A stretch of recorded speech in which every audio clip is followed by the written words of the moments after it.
Good evening, folks, wherever you're listening from tonight. Maybe you're behind the wheel of a truck rolling down a dark interstate somewhere in the Midwest. Maybe you're a night shift worker grabbing coffee at a lonely gas station. Or maybe you're lying awake in bed when you should probably be sleeping. But instead, you're listening to strange stories on the radio. Well, you're not alone tonight. Tonight's story came from a listener who claimed it happened in a quiet town tucked deep in the Appalachian Mountains. Locals there still whisper about it when the night grows too quiet. Some say it's just an old legend. Others say it's something that really happened. Either way, it's the kind of story that makes you think twice about wandering too far into the woods. The town was small, the kind where everyone knew everyone. Wooden houses, one main street, and miles of forest surrounding everything like a dark ocean of trees. That's where a man named Ethan Cole lived. Ethan was 34 years old. He worked as a mechanic in the only auto shop in town. He was known as a good man, quiet, hard-working, the kind of neighbor who helped people fix their trucks on weekends. But what Ethan loved most was the forest. To him, the woods were peaceful, honest, simple. He often went hunting for deer in the mountains just outside town. At home, Ethan had a wife named Laura and a 6-year-old daughter named Emily. That autumn morning looked completely normal. Cold air, thin fog drifting between trees, birds calling in the distance. Ethan grabbed his rifle, his compass, and promised he would be home before dinner. Laura only smiled and said softly, "Just don't wander too far today." Ethan laughed. "I know these woods like my own backyard." But deep in those mountains was a place the older locals called the Sleeping Hollow. A place where time didn't always behave the way it should.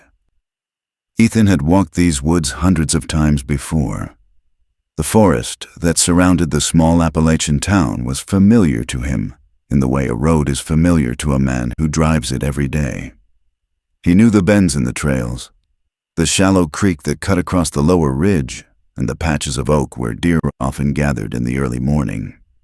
That morning started no different. The fog hung low between the trees, thin and silver under the rising sun. Leaves crunched softly under Ethan's boots as he moved quietly through the woods. Then he saw the tracks. Fresh deer prints pressed into the damp earth.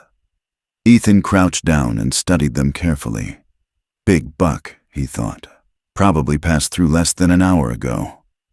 He smiled. Dinner just might be worth the trip today. He followed the trail deeper into the forest. At first everything felt normal. Birds chirped above him. Wind rustled the branches. The forest was alive with quiet movement. But the farther Ethan walked, the more something began to change. The sounds slowly faded. First, the birds stopped singing. Then even the wind seemed to disappear. Soon the forest felt unnaturally still. Ethan noticed it without realizing why it bothered him. He stopped walking and listened. Nothing. Not even insects. Just silence. He frowned slightly and checked his compass.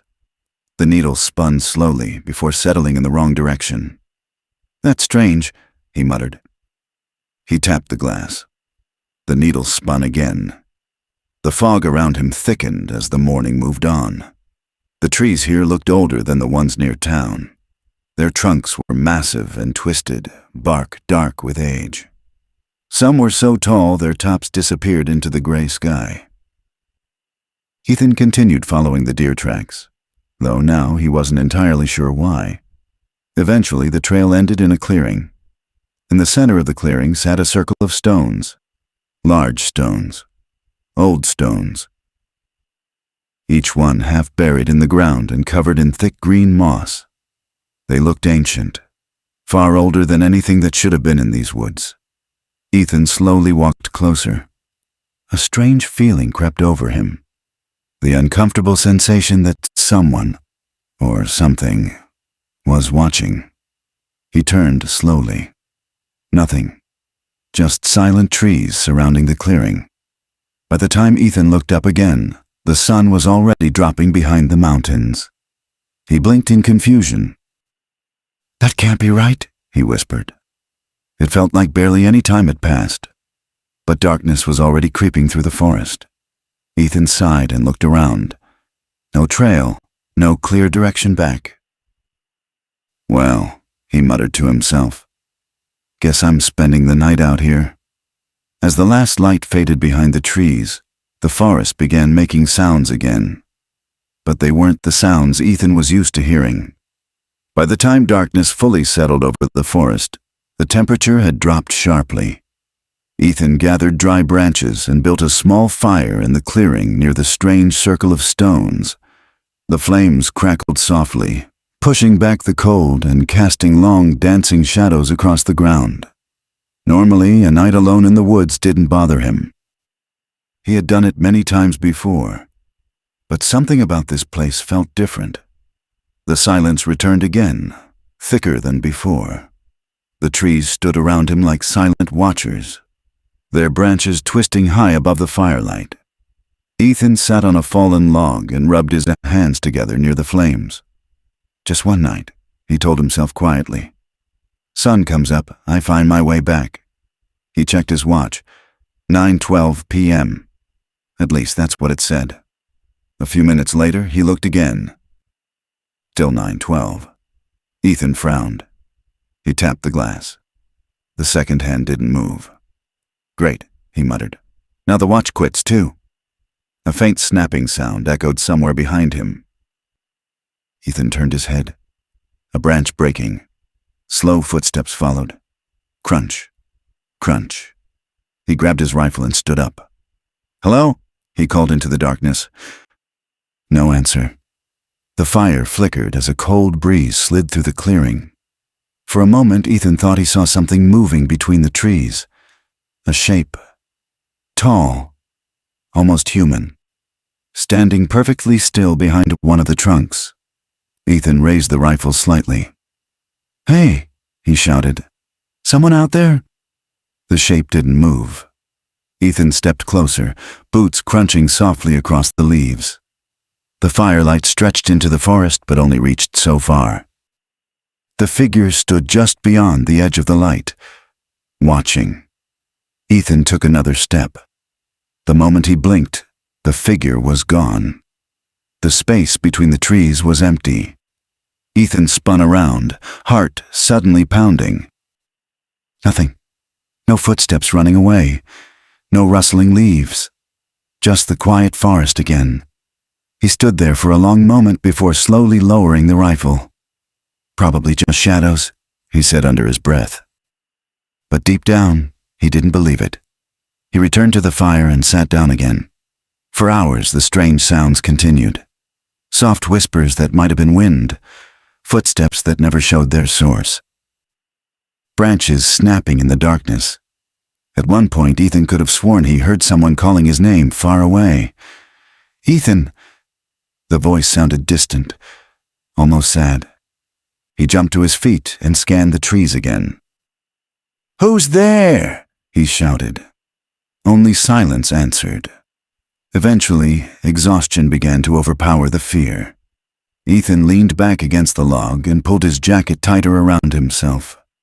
The fire had burned down to glowing coals. The forest remained dark and endless around him.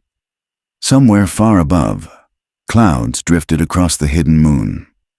And in places far older than cities or roads, the world doesn't always follow human rules. There are valleys where compasses spin, places where shadows move on their own. And deep in certain forests, there are moments when time itself forgets how it's supposed to move. Ethan closed his eyes. For him, the night felt long. But in ways no human could understand, something far stranger had already begun. And by the time morning came, the world Ethan knew would no longer exist in the same way again. Ethan woke to the sound of birds. For a moment, he didn't move. His body was stiff from sleeping against the fallen log, and the cold morning air clung to his clothes. The forest looked completely normal again. Soft sunlight filtered through the branches. Leaves rustled gently in the breeze. Somewhere nearby, a woodpecker tapped steadily against a tree. Ethan blinked and slowly sat up. For a few seconds he wondered if the strange night had simply been his imagination. The clearing looked smaller in the daylight. The moss-covered stones still formed a quiet circle in the center, but they no longer felt as threatening as they had under the firelight. He stood and stretched his arms. "Well," he said quietly, "that wasn't so bad." The fire had burned down to gray ash. Ethan kicked dirt over the remains and picked up his rifle. All he needed to do now was head back toward town. He checked his compass again. The needle still twitched strangely, but this time it slowly settled into a direction that at least seemed believable. "Good enough," Ethan muttered. He started walking. At first the trail looked familiar.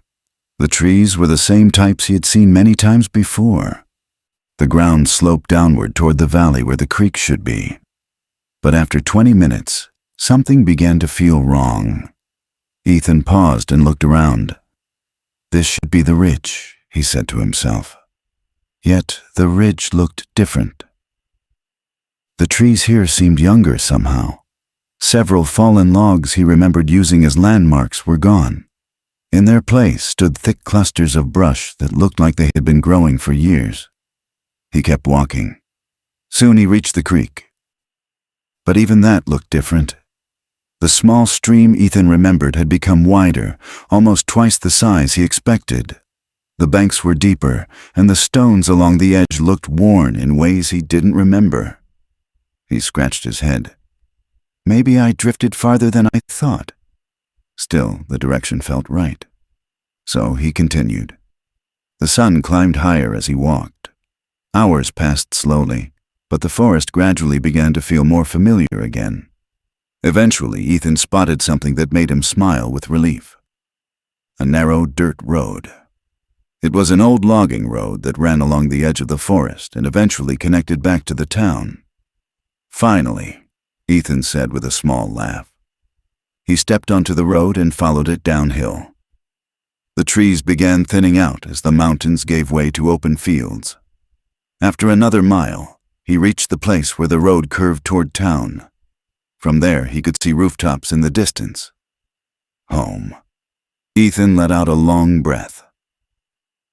"Laura's gonna laugh about this," he said. He imagined walking through the door and telling his wife about the strange clearing and the broken compass. Emily would probably ask 1,000 questions about the forest. Maybe he would even bring them both out here someday for a picnic. The thought made him smile. As he continued walking toward town, he noticed something unusual. The road had been repaved. The asphalt looked newer and darker than he remembered. Several road signs were different too. But Ethan barely thought about it. Road work happened all the time. What he didn't know yet was that the small changes he noticed were only the beginning. Because by the time Ethan stepped back into town, he was about to discover that the world he left yesterday morning was no longer the same world waiting for him now. At first, Ethan was simply happy to see the town again. After a night alone in the forest, even the sight of ordinary buildings felt comforting. The small Appalachian town looked peaceful in the morning light, just as it always had. Or at least, that was what Ethan expected. As he walked closer, something began to feel slightly off. He couldn't explain it right away. The road leading into town looked smoother than he remembered, the asphalt dark and freshly paved. The wooden welcome sign at the entrance had been replaced with a larger metal one that read, "Welcome to Pine Ridge." Ethan slowed his steps. "Did they redo this?" he murmured. He kept walking. The first building he passed was an old gas station on the corner of the road, but it didn't look quite the same anymore. The faded red paint had been replaced with bright white panels. The old flickering sign Ethan remembered was gone, replaced by a digital display showing fuel prices. He frowned. That's new. Still, towns changed. Businesses renovated. It wasn't impossible. Ethan continued toward Main Street. That was when he began noticing more things that didn't match his memory. A coffee shop now stood where an empty lot used to be. The grocery store had a new sign and larger windows. Even the traffic lights looked newer. He passed a group of people walking on the sidewalk. Two of them stared at him, not in a friendly way, more like they were trying to figure something out. Ethan gave a small nod as he passed. "Morning." They didn't respond. Instead, one of them whispered something to the other while glancing back at him. Ethan felt a small knot of confusion growing in his chest. Maybe he looked rough after a night in the woods. His clothes were dirty, and his beard had grown a little wild. Still, the reactions felt strange. He continued down the street. A pickup truck rolled past him, but the design looked unfamiliar. The headlights were sleek and narrow, the body more modern than the trucks he was used to seeing around town. Ethan stopped walking. Okay, that's weird. He turned slowly in a circle, looking around Main Street. The diner on the corner was still there, but it had been repainted. The hardware store had a different logo, and several storefronts he remembered were simply gone. In their place stood businesses Ethan had never seen before. A quiet feeling of unease crept through him. It felt like walking through a town that looked the same on the surface but had somehow shifted in subtle ways, as if time had quietly rearranged things while he wasn't looking. He shook his head. Maybe they did a lot of remodeling, he said under his breath. Still, the uneasy feeling refused to go away. A car drove past again. Ethan noticed something else. The license plate design looked unfamiliar too. Even the police cruiser parked outside the sheriff's office looked like a newer model. None of it made sense. Ethan checked his watch again. Still frozen. 9:12. "Guess I'll have to buy a new one," he muttered. He started walking faster now. Home wasn't far. Just a few more blocks past the diner and the school. Once he saw Laura and Emily, everything would make sense again. He pictured Emily running toward him when he walked through the door. He could almost hear her small voice saying, "Dad, did you catch anything?" That thought pushed him forward. Ethan turned onto his street. The houses looked mostly the same. White fences, front yards, mailboxes near the road. But even here, small differences appeared. A few houses had new paint colors. A tree that used to stand near the corner was gone. Another house had a new garage attached. Ethan's heart began beating faster. None of it was dramatic. None of it screamed wrong. But everything felt slightly out of place, like returning to a childhood home that had been quietly changed piece by piece. Finally, he reached the driveway. He stopped walking. The house was still there. But even from a distance, Ethan could see something about it had changed. The paint looked newer. The porch railing was different, and the wooden fence that used to lean slightly to one side had been completely replaced. Ethan stood there, staring. A strange feeling crawled up his spine. The house was familiar, but it no longer felt entirely like his. He slowly walked up the path toward the front door. And as he reached the porch, Ethan felt something deep inside him begin to whisper a terrifying possibility. What if the town hadn't just changed overnight? What if far more time had passed than he realized? Ethan stood on the porch for a long moment before knocking. Up close, the changes were even clearer. The porch boards had been replaced. The old wooden swing Laura used to sit on in the evenings was gone. Even the welcome mat was different. But the structure of the house was the same. It had to be his home. He raised his hand and knocked on the door. 3 short knocks. The sound echoed strangely in the quiet morning. For a few seconds, nothing happened. Then he heard footsteps inside. Slow footsteps. Ethan straightened his jacket and waited. The door opened.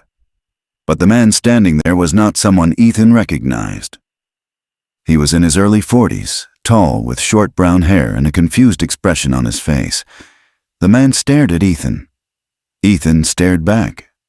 For a moment, neither of them spoke. Finally, Ethan cleared his throat. Sorry, he said. I think I might have the wrong house. The man frowned slightly. Yeah, I think you do. Ethan turned and looked back the street. No, this was definitely his street. He looked at the mailbox. The number was the same. He slowly turned back toward the man. Wait, Ethan said. This is 214 Willow Lane, right? The man nodded. Yeah. Ethan blinked. That's my house. The man's confusion deepened. Your house? Yes, Ethan said. I live here. My wife Laura and my daughter Emily. Maybe you're renting or something. The man stared at him like he had just heard something absurd. Buddy, he said slowly, I've owned this house for 2 years. Ethan felt the words hit him like cold water.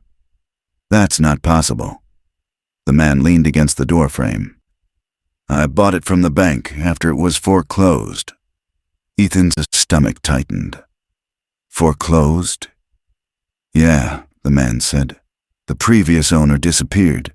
Family couldn't keep up with the payments after a while. Ethan shook his head. No, that's not right. I was here yesterday morning. The man studied him more carefully now. Ethan probably looked like a mess. Dirt on his jacket, boots covered in mud, beard rough from a night in the woods. Still, the man didn't look angry, just confused. Look, the man said carefully. I don't know what's going on with you, but the guy who used to live here went missing. Ethan felt his heart begin to pound harder. What was his name? He asked quietly. The man shrugged. Something like Ethan, I think. The world seemed to tilt slightly. Ethan slowly reached into his pocket and pulled out his wallet. Inside was a small photograph. Laura sitting on the porch steps. Emily beside her, smiling with 2 missing front teeth. Ethan held the photo out. That's my family, he said. The man took the picture and looked at it. His eyebrows slowly lifted. That's the woman who used to live here, he said. Ethan's voice trembled. She still does. The man shook his head. No, she moved out a long time ago. The air suddenly felt heavy. Where did she go? Ethan asked. I don't know, the man said. I think she moved across town for a while, maybe longer. Ethan's mind struggled to understand what he was hearing. Look, the man continued. Maybe you should talk to the sheriff. They handled the missing person case. Ethan's chest tightened. Missing person. The man nodded slowly. Yeah, the guy who lived here disappeared in the woods. Ethan whispered the next words before he could stop himself. That was me. The man stared at him. Silence filled the porch. Then the man exhaled slowly. Okay, he said. You really need to go to the sheriff's office? Ethan nodded numbly. His hands felt cold. Everything felt wrong. The house he built his life in now belonged to someone else. His family was gone. And somewhere in the town records, his name had probably already been written under a terrible word. Missing. Ethan stepped off the porch and began walking back toward the street. Each step felt heavier than the last. The town suddenly looked less familiar than it had before. He walked toward the sheriff's office at the end of Main Street. And deep down, Ethan felt a terrible fear growing stronger with every step. Because if the man at the house was telling the truth, then something had stolen far more than just one night from Ethan Cole's life. The sheriff's office sat at the end of Main Street, just across from the old courthouse. Ethan had walked past the building hundreds of times in his life. It was a small brick structure with a single American flag hanging near the entrance and a couple of patrol vehicles parked beside it. Today, even that place felt unfamiliar. The police cruisers outside looked newer than the ones he remembered. Their paint was brighter, their lights different. Ethan stood for a moment on the sidewalk, trying to steady his breathing. Nothing about the day made sense anymore. Finally, he pushed the door open. A small bell above the frame chimed softly. Inside, the office looked mostly the same. A front desk, a few chairs along the wall, a bulletin board covered in notices and local announcements. Behind the desk sat a young deputy typing on a computer. He looked up as Ethan walked in. "Morning," the deputy said. Ethan nodded slightly. "Morning." The deputy studied him for a moment. "You all right?" Ethan hesitated. "I think I need to talk to the sheriff." The deputy leaned back in his chair. "About what?" Ethan searched for the right words. "I think there's been some kind of mistake." The deputy raised an eyebrow. "What kind of mistake?" Ethan swallowed. "I think you might have a missing person report filed for me." The deputy stared at him. For a moment, the room went quiet. "What's your name?" the deputy asked. "Ethan Cole." The deputy's fingers stopped moving on the keyboard. He slowly leaned forward. "Did you say Ethan Cole?" Ethan nodded. The deputy stood up from his chair. "Stay right here." He disappeared through a door behind the desk. A minute passed. Then another. Ethan stood in the middle of the room, feeling the weight of every second. Finally, the door opened again. An older man stepped out. Sheriff Daniel Harris had been the town sheriff for as long as Ethan could remember. His hair was grayer now than Ethan remembered, and deeper lines marked his face. But Ethan recognized him instantly. The sheriff stopped walking the moment he saw Ethan. His eyes widened. For several seconds he didn't say a word. "Sheriff?" Ethan said carefully. The older man stared at him as if he were looking at a ghost. "Son," the sheriff whispered. Ethan felt a strange chill run through him. "It's me," he said. Sheriff Harris slowly walked closer. "Ethan Cole?" "Yes." The sheriff studied his face. Then he let out a slow breath and rubbed his forehead. "Well, I'll be damned." He gestured toward a chair. "Sit down." Ethan obeyed. The sheriff walked behind the desk and opened a metal filing cabinet. He searched through a stack of folders. Finally, he pulled one out. It looked thick. The sheriff returned and placed the folder on the desk. "Before we go any further," he said quietly, "I need to ask you something." Ethan nodded. "Where have you been?" Ethan answered honestly. "In the woods." The sheriff frowned. "For 3 years?" Ethan shook his head. "No, just one night." The room fell silent again. Sheriff Harris slowly opened the folder. Inside were dozens of papers. Search reports, maps, photographs. The sheriff turned the folder around so Ethan could see. On the first page was a missing person poster. The photograph showed Ethan smiling in a flannel shirt. Below the picture were the words, "Missing person. Ethan Cole. Last seen October 14th. 3 years ago." Ethan felt the air leave his lungs. "That's not possible," he whispered. The sheriff leaned back in his chair. "You went hunting that morning," he said. Ethan nodded slowly. "Yes." "You never came home?" Ethan stared at the poster. "I came back today." The sheriff sighed. "Ethan, the entire town searched those woods for weeks." He flipped through several pages. There were search parties, helicopters, volunteers from neighboring counties. He pointed to a photograph. A group of people standing at the forest edge. Ethan recognized some of them. Friends, neighbors. "They thought maybe you got lost," the sheriff continued. "Or injured." He paused. "But eventually, people started thinking something worse had happened." Ethan's voice trembled. "But I was only out there one night." The sheriff studied him carefully. "You're telling me you walked into the woods yesterday morning and came back today?" "Yes." The sheriff closed the folder slowly. Well, he said quietly, according to every record in this town. He tapped the missing poster with one finger. You've been gone for 3 years.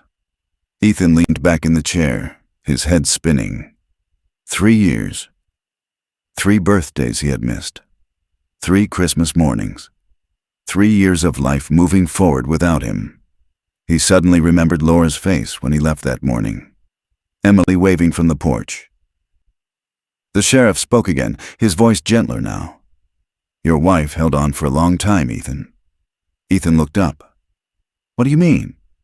The sheriff sighed. She waited. The words hung heavy in the air. But after a while, people had to move on. Ethan felt something inside his chest slowly breaking. Where are they? He asked quietly. The sheriff hesitated. They're still in town. Ethan stood up immediately. I need to see them. The sheriff nodded slowly. I figured you'd say that. He reached for his keys.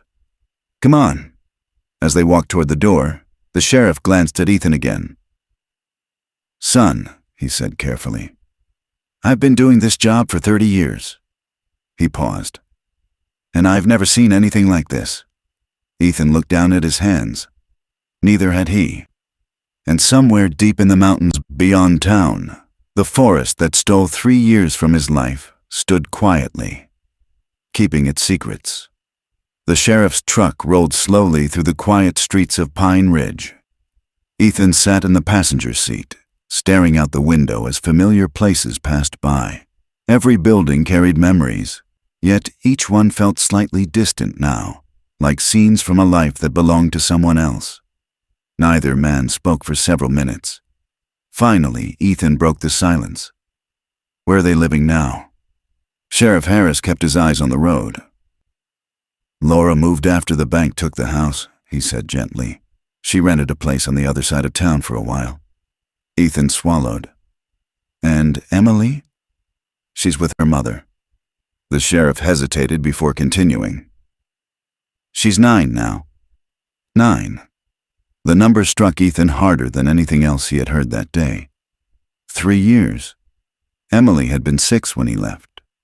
He remembered her missing front teeth, her small voice asking him to bring back a deer antler if he found one. Now she was 9. 3 entire years of her life had happened without him. The truck turned onto a smaller street lined with modest houses and tall maple trees. Sheriff Harris slowed near a small blue house with a white porch. That's the place. Ethan's heart began pounding so hard he could feel it in his throat. The truck came to a stop. For a moment, Ethan didn't move. What if... he began quietly. The sheriff looked at him. What if they don't want to see me? Sheriff Harris sighed. Son, your wife believed you were dead for 3 years. He paused. That's a lot for anyone to carry. Ethan nodded slowly. Then he opened the door and stepped out. The air felt colder now. He walked slowly up the short path toward the porch. Inside the house, he could see lights on. Someone was home. Ethan stopped at the door. His hand hovered near the wood. 3 years. He knocked. Once. Twice. Footsteps approached from inside. Ethan held his breath. The door opened. Laura stood there. For a second, neither of them moved. Laura looked older than Ethan remembered. Not dramatically older, but life had clearly placed new weight on her shoulders. Her hair was slightly longer. Fine lines touched the corners of her eyes. But it was still her. The same woman he had kissed goodbye that morning. Laura stared at him as if her mind refused to accept what her eyes were seeing. Ethan? She whispered. Her voice trembled. Ethan nodded slowly. It's me. For a moment, Laura didn't react. Then tears suddenly filled her eyes. Oh my God! Her hand flew to her mouth. She stepped backward, shaking her head. This can't be real. Ethan felt his own throat tighten. I know how it sounds, he said softly. Laura covered her face as tears began streaming down. You're dead, she said through sobs. They said you were dead." "I'm here," Ethan whispered. Laura slowly lowered her hands. She stepped closer, studying his face as if searching for proof. Then she reached out and touched his arm. Her fingers trembled. "You're warm," she said quietly. Ethan gave a small, sad smile. "Last time I checked." Laura let out a broken laugh that quickly turned back into tears. She suddenly pulled him into a tight embrace. For a long moment they simply held each other. 3 years of grief, confusion, and disbelief poured into that single moment. Finally, Laura stepped back. "How?" she asked. "I don't fully understand," Ethan admitted. "I went hunting. I got lost overnight, and when I came back, everything had changed." Laura shook her head slowly. 3 years, Ethan." The words felt heavy between them.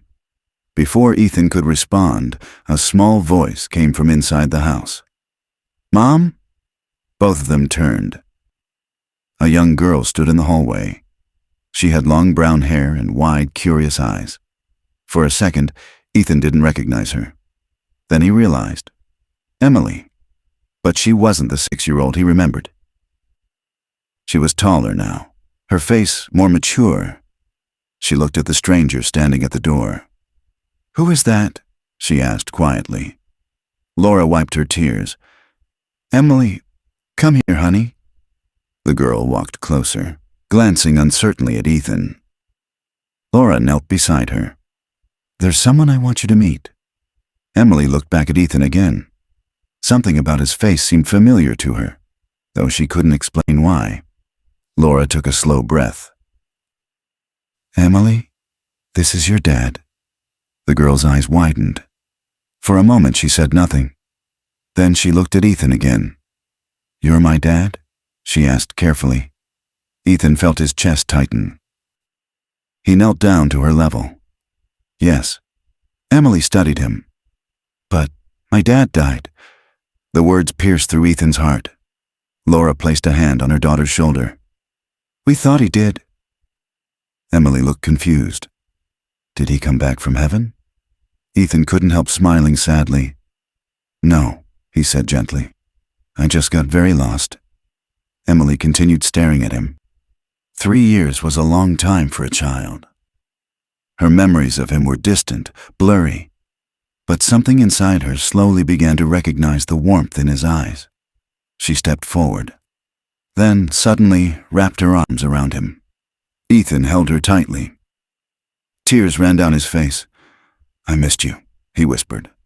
Emily squeezed him harder. "I missed you too." Laura watched them both, tears still falling. But behind those tears was something deeper. Relief, gratitude, and the quiet realization that life had just given them something they thought they had lost forever. Because sometimes the scariest part of losing someone is learning how to live without them. And sometimes the strangest miracles are the ones that bring them back. For several weeks, Ethan stayed close to home. He spent time with Laura and Emily, trying to rebuild pieces of a life that had moved forward without him. Simple moments became precious in ways they never had before. Breakfast at the kitchen table, walking Emily to school, sitting quietly on the porch in the evening while the sun set behind the Appalachian Mountains. But even as life slowly found a new rhythm, one question never left Ethan's mind. What really happened in the forest? The memory of that strange clearing followed him everywhere. The moss-covered stones, the broken compass, the night where time seemed to stop moving, and the terrifying truth that only one night had passed for him, while 3 years passed for the rest of the world. One afternoon, unable to ignore the question any longer, Ethan returned to the mountains. He didn't tell Laura where he was going. Part of him feared she might try to stop him. The forest welcomed him with the same quiet stillness he remembered. Tall trees stretched toward the sky, their branches whispering softly in the wind. Ethan followed the old hunting trails deeper into the woods. Hours passed. Finally, he reached the clearing. The circle of stones was still there. Exactly the same.